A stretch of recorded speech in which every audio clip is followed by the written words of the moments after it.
Hi, it's Maggie the Irish Gypsy here to bring you your August 2018 general readings. Thank you for joining us here today. Welcome to any and all newcomers, and thank you always to those of you who continue to follow, like, share, and subscribe.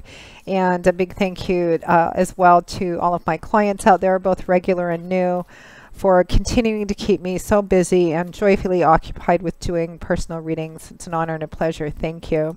And if any of you are interested in a personal one-on-one reading with me, you can get more info and my contact details by going to my YouTube channel's homepage and clicking on the little About button. And you can also click on the description bar on any of the videos I post for the same information.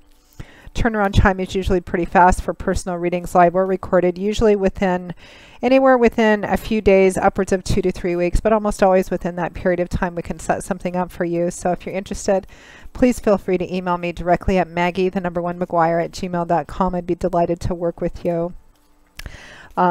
For fast answers to fast questions, you can also find me on the smartphone app Instantgo under Irish Gypsy. That link is also provided. Okay, let's get right into this reading. This is for the Earth sign of Taurus, our lovely bulls, for the month of August 2018. Remember that general readings can resonate a bit differently in the details and specifics and intensity for everybody watching. Although the fundamental energy and advice always remains the same. But if you know your rising and your moon sign, watch those videos as well for additional clarification.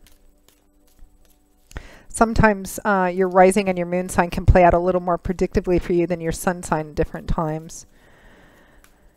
Okay, Taurus, let's see what's in store for you for August 2018. And as you can tell, my background has changed again. I'm doing my annual gypsy thing in Europe, in Eastern Europe, currently back in Poland, and I'll be traveling around from here. But as you all know, I work anywhere and everywhere there's an internet connection, which is everywhere nowadays. So that's why my background is different. I'm at a little flat in Poland currently. And the sun is shining, the sky is blue, and it is raining. I love this country. Okay, Taurus, we begin with the King of Cups, followed by the Knight of Swords. We have the Five of Pentacles, followed by the Four of Swords. We have the Ten of Pentacles, followed by the Three of Cups, and the Seven of Swords, followed by the Six of Pentacles. And from the bottom of the deck, your overall energy and guidance focus for the month is Judgment. I always like to look at the balance of elemental energy here. We have Three Pentacles, which is earth energy, usually manifests in the earthly, concrete, tangible areas of your life. Money, finance, property, resources, assets, job, etc. So you have three of those cards, earth energy. You have Three Swords, which is air energy, so mental, cerebral, intellectual thoughts, ideas, belief systems, how it affects our words and our ideas, truth, higher education and learning, psychological energy. So you have three of those, and then Two Cups, which is water energy, which is emotional feelings and relationships. So Taurus, I feel like you need to be, interesting, because this is an interesting thread, and I feel like it's actually more specific than a lot of the general readings tend to be. I usually get more of a sense of the area of your life that's pulling in one way or the other. But I feel like this is one situation for a lot of you, and this, which means this may only resonate for a few of you out there, but it's important enough that people need to hear it. I feel like you need to be careful about someone or some ones around you, and maybe being careful about making sure you're not taken advantage of this month. Your overall energy focus, guidance, your crowning card is Judgment, Major Arcana card. Judgment usually shows up, not always, but often shows up when there's a choice on the table, or you need to really pay close attention to something in front of you and make sure that what you decide to do, or anything that you do or set into motion, is not spontaneous and impulsive, because there's an air of finality to Judgment, meaning that whatever you decide to do, no matter how small or significant it might appear to be in the present, the consequences and effects from it are going to be permanent and long lasting. It's going to set the stage for something for quite some time to come.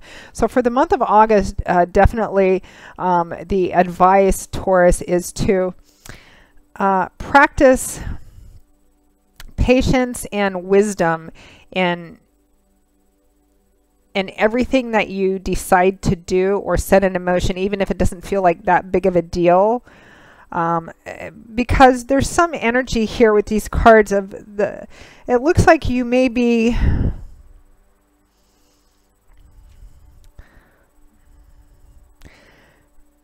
it looks like the challenge is that you might be asked to or tempted to or feel compelled to give of yourself in some way: money, time, love, resources, practical stuff. If it's not dollars and cents, maybe your hospitality, and that may be taken advantage of, or maybe being taken advantage of. So just kind of be careful about that. Be careful about how you give of yourself and invest of yourself for the month of August, Taurus, whether that's in a financial way, in resources, in your wisdom, time, or your hospitality. So we begin with, at the end of July, beginning of August. I'm recording these in the last week of July. We begin with the King of Cups and the Knight of Swords. So the King of Cups might be a water sign individual: Cancer, Pisces, Scorpio, Sun, Moon, or Rising, or somebody who's showing up as, sorry, did I say swords? I meant to say the King of Cups if I did. Somebody who's manifesting as the King of Cups. Cups is water energy, so it's emotions, feelings, and relationships. Kings and queens generally represent people who have reached the mastery of their suit. So they've matured and grown up and evolved beyond the immature, childish energy of the page and the spontaneous, impulsive energy of the knight. And they've reached a balanced place in the character traits that are inherent to their suit. So the King of Cups, water energy. So this is somebody who is emotionally stable, emotionally grounded. He's sometimes called the King of Cool because he's usually able to keep his head and not lose his head or his emotions or get really freaked out even when other people are going, "Oh my gosh, this has happened, what do we do?" kind of thing. Supportive, nurturing. People like being around him. He's very friendly and warm, welcoming sort of individual, or she. It's showing up as a king, but could also be a female. In the negative, or on a really bad day, they could show up as being emotionally unstable, emotionally unbalanced, emotionally needy or manipulative, or maybe try to pull your strings like on an emotional level. And I feel like that may, for some of you, be the case with this other individual in your life that's showing up as significant in the month of August. And while their primary sun sign might not be water, they're manifesting as a water sign. Or somebody who has a strong emotional being. Now it's clarified by the Knight of Swords. Now knights usually represent offers or opportunities, something being brought to you or delivered to you, because they're the bringers, the deliverers of the tarot. They were sent off on missions and quests to achieve results and bring those results back regardless of what they are. They can also represent the speed at which a situation moves. Knights usually represent fairly fast-moving situations because knights have spontaneous, impulsive energy. So this is the Knight of Swords, which is air energy, mental, cerebral energy. So this knight would be bringing or delivering information that's not clouded or filtered by emotions. Sometimes it's the Knight of Swords. Not always, but sometimes it can be the cold hard truth card or the inconvenient truth card, because it brings facts, the facts and reality information devoid of emotion. Like it is what it is. This is exactly the way it is, with no emotions or nothing, coloring it or even softening it. So sometimes it can represent news, information, not necessarily in a negative way, but sometimes it is that. So there's news or information being brought to you or delivered to you. It could be by this King of Cups individual, or it could be about this King of Cups individual, because I feel like this King of Cups, Taurus, is a specific person who's going to be significant, whether he's bringing this news or information to you, or whether it's about him, or combination of both. And I feel like whatever it is that you discover or learn from this individual or about this individual, maybe it may make you take a step back or make you feel a little bit, depleted or drained, not good enough in an emotional sense, or even financially, like you're being taken advantage of, your money or your hospitality or your resources somehow. Because next we have the Five of Pentacles with the Four of Swords. It's a general reading, so it may resonate differently. It's going to resonate differently for everybody. This could be just in a purely relationship sense. It could be romantic, although I don't feel like it's necessarily romantic relationship, because I feel like it's affecting the tangible part of your life: pentacles, money, finances, property, job, resources, home. and ideas and thoughts and communication as well about a relationship with a person and perhaps a group of people. So the Five of Pentacles and the Four of Swords is what comes after this news or information coming in that you learn. The Five of Pentacles represents fundamentally insufficiency and lack. In finances, it can represent not having enough money, being out of a job, not having enough resources. These people outside of this church or cathedral window are sometimes in other tarot decks portrayed as being outside in the cold or the rain, homeless, or it's evident that they're needy somehow. They don't have enough. In an emotional or relationship sense, it can represent feeling abandoned, rejected, not good enough, shut out of a group or a crowd of some kind. Again, insufficiency and lack. Now, it's clarified by the Four of Swords, which is a card of rest, respite, restoration. It usually shows up when someone's feeling tired, overwhelmed, worn out, exhausted, needing to take a temporary break. I usually view it as temporary because this soldier has been fighting a battle, which is what these three swords represent. His own sword's close by his hand should he need it. But for the time being, he's taking a break. He's still dressed in his armor, which implies that he may be going back into it, or that he's just so tired that it was all he could do to take his helmet and his gauntlets off before he laid down to rest. So, and needing to take a step back because you're overwhelmed by something or tired about something, and you need to take a step back to kind of recover, restore yourself, maybe get a different perspective, because you're feeling either taken advantage of, shut out somehow as well. Some of you may be taking a step back in order because maybe you've invested in something, or you just discovered that you've been investing in something or helping somebody or a group of people, but really it's not working, it's not helping, or it's not having the intended effect or being taken in the manner that you meant when you gave of whatever it is that you gave of. So interesting. And next to that, and remember, overall advice is kind of careful about what you send in emotion, even, or how you give of yourself, even if it doesn't appear to be that significant, because it could play out significantly. So next we have the Ten of Pentacles and the Three of Cups. The Ten of Pentacles used to be called in the early tarot decks the inheritance. And what does inheritance mean? It means a sense of abundance, and stability and security, financial, material, maybe in property, because there's a strong attachment of family and home with the Ten of Pentacles. Family home, family money, family business, family estate, family resources. Inheritance meant a sense of abundance that was given or received, that came from the long, slow accumulation of the effort and work that went into building something up. Like a family business that your parents, your grandparents, or family money, or an estate that's been there for quite a long time. It has the weight of history and time behind it, this sense of abundance. Tens also represent completion, so it can represent something coming to an end. The Ten of Pentacles sometimes can mean, selling a family business or home, retirement from a long, well-established job, or a sense of culmination or fulfillment, or coming into, family home, family property, family business, family money. What clarifies it is the Three of Cups, which is sometimes called the party card.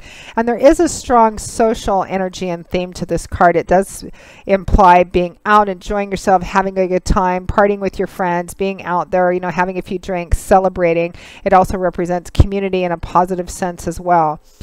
I mean, some of you, it could be, you've just received a large chunk of money from a business, from a family business or home or property, or an inheritance of some kind, and you're celebrating that with friends and family are taking advantage of that as well. People are having a good time with it.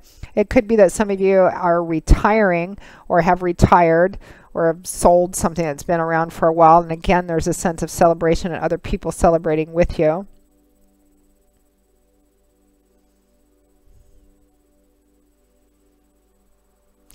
It could be that some of you have chosen to cash out of something, or leave, or that it's time to get out a job, retirement, or maybe an investment path, which is you just decided something's coming to an end, and so you're just going to cash out and take everything that you can, or what you can get.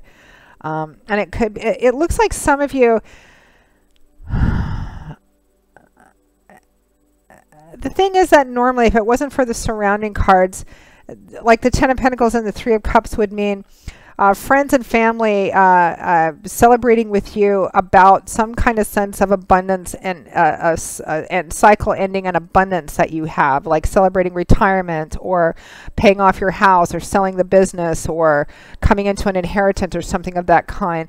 But because there's this news and information coming in, something that you're learning that makes you feel like kind of tired and maybe done or over it, like you've given so much and you're feeling depleted, or it's whatever you're giving is not working. Maybe you find out you're being taken advantage of. And the last two cards, you know, after this Ten of Pentacles, Three of Cups, the Seven of Swords and the Six of Pentacles is also a kind of a strong implication of, you know, being taken advantage of or taking advantage of. I feel like you need to be really careful this month about who's around you and who's sharing in maybe your good fortune or your resources, whether those resources mean actual money that you're giving or spreading around or that you've come into, or your hospitality, your home, because there's this threat of something not being quite right with it. And not quite honest or above board or being taken advantage of. The last two cards represent so we have the Seven of Swords and the Six of Pentacles. The Seven of Swords is often referred to as the thief card, which doesn't necessarily mean it's negative. Sometimes a thief gets a bad rap. It can represent, you know, doing something in a secretive, quiet, or unorthodox way in order to take care of yourself. And there's nothing wrong with that as long as you're not harming other people in the process. You know, playing your cards very close to your chest, not talking a lot about plans that you have or what you're doing. But it can represent actual theft, exploitation, taken advantage of, someone or something being presented to be one thing when in fact there's something else, and they're taking from you at the same time. There's a sense of slipperiness and deceptiveness about it sometimes, and I'm feeling it very strongly here. And it's clarified by the Six of Pentacles, which is the equality card, the tit for tat card, you know, equal giving, equal receiving. It can represent needing to take a look at maybe being more open to giving or more open to receiving. But it can also represent needing to pay attention to where your resources are going or how or where you're giving of yourself. You can see that the man on this card, or if you've been in the position of receiving from somebody, are you really maybe taking advantage of them at this point? It could be, you know, on one side or the other. You can see that this man he's weighing out all of his wealth. He's obviously got a lot to weigh out. His clothes have kind of that sheen of silk. He looks very, you know, like a wealthy man. He's comfortable. And he's periodically throwing handfuls of his resources and wealth out the window to these sort of faceless, nameless, waiting, grasping hands. But he's not paying attention to where these resources, where his generosity and his philanthropy is going. Is what he's giving the resources to actually going where he thinks it's going to go? Is it being taken advantage of or used for something else? Again, paying attention to where your resources are going, or what you're investing in and who you're investing in, because there's something, you know, crowned by the Seven of Swords, there's something not quite right about it. Now, for a smaller portion of you, you could be the one perpetuating this in a positive way too, meaning that maybe you're involved in some kind of, I don't know, you know, financial scheme or property scheme or something of that sort. You're being very kind of undercover about it. It's not really harming anybody. You know, I'm just not feeling that. It could be, but I'm just not feeling that. I feel like you need to be careful. You know, overall, looking at the cards, the energy and the messages that I'm getting, your overall advice is judgment. Be careful, especially if you're involved in something that's a bit, those of you that may be involved in something that's a bit secretive and maybe not altogether, I don't know whether it's legal or maybe not altogether right. Judgment can, I mean, what does it mean to be judged? It means that you're going to be called, you're going to be held accountable. Being judged means that you're called to account for your actions, not what you intended or hoped before your actual actions. So for those of you who are involved in something, let's say maybe not altogether, be careful about that, because judgment means that the consequences and how the effects will play out in a pretty permanent way. So watch that. And for those of you, again, who are on the other side of the fence, be careful about how you're sharing, giving of yourself, because you may be taken advantage of, or you may be being taken advantage of. Yeah. So it's just a month of being careful and being kind of watchful, not paranoid. And it's not, you know, altogether negative or anything like that. It's just, this is a month where I think you need to be careful and pay attention to how you're taking, how you're giving and how you're receiving. And you know, are you being honest about it? Are you being open about it? Or are you adhering to a sense of personal honor and integrity as well in how you're giving and how you're receiving, and being careful about things? So yeah, really interesting reading, Taurus. Be interesting to get the feedback on this. So Taurus, that pretty much wraps up your August 2018 reading. I hope that you found it helpful, or at least I hope it didn't confuse you too much. I'm curious to see what this actually is for those of you for whom it resonates. Again, if any of you are interested in a more personal one-on-one reading with me, you can get more information on my contact details by going to my YouTube channel's homepage and clicking on the little About button, or clicking on the description bar of all the videos I post. Please feel free to email me directly at maggie1mcguire@gmail.com. I'd be delighted to work with you. I do readings in all areas of life: love and romance, compatibility or reconciliation charting, career, work and finances, investments. I also do channeled messages from passed on loved ones, and 6 and 12-month overviews for clients who are interested in seeing what the next 6 or 12 months hold in the different areas of their life, and gift readings as well. Nothing more personal than a personal reading as a gift. You can also find me on the smartphone app Instantgo under Irish Gypsy for quick answers to quick questions. That link is also provided. So Taurus, I will see you all again in a couple of weeks for the August 2018 mid-month readings. And until then, as always, I wish you joy, peace, blessings, and a happy life. Take care, and I hope to see you back here again soon. Bye-bye.